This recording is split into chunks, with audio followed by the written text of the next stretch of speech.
Magandang araw mga kabayas, samahan niyo ulit ako sa ating panibagong video. Alam mo ba na karamihan sa mga produkto na pampaputi na mabibili ay mas madalas pa na makasasama sa iyong balat? Ang iba man ay maaaring makatulong, ngunit marami sa mga ito ay maaari pang magpalala ng kondisyon ng balat at magkaroon ng iba pang mga komplikasyon. Ang balat ng tao ay may buhay, kaya nararapat lamang na mga natural na sangkap ang dumadapo sa balat at hindi mga synthetic chemicals gaya ng mga modernong produkto ngayon.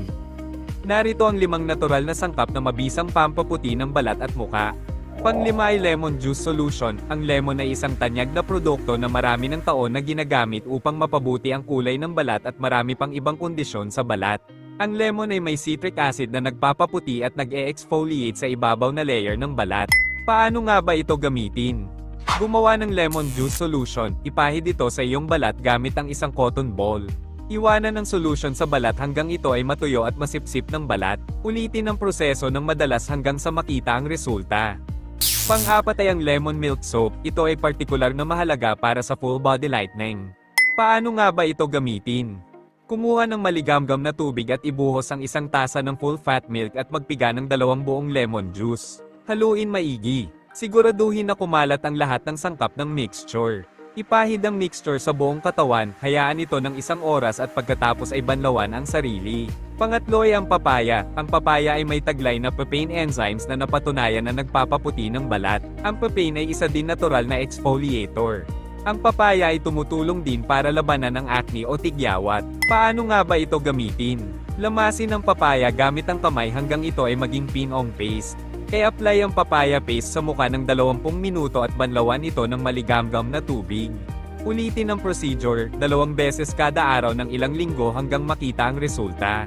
Pangalawa ay ang lightening paste. Sa paraan na ito, maaari gumamit ng mga sangkap na napatunayan ng nakakapagpaputi. Maaari gumamit ng aloe vera, lemon at honey. Paano nga ba ito gamitin?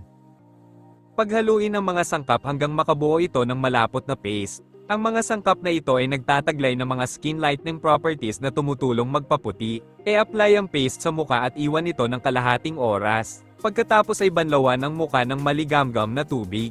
Ulitin ito ng ilang beses kada araw sa loob ng 3 hanggang 4 na linggo. At ang nangunguna ay ang yogurt honey mask. Ang yogurt ay naglalaman ng mga skin lightening enzymes gaya ng gatas.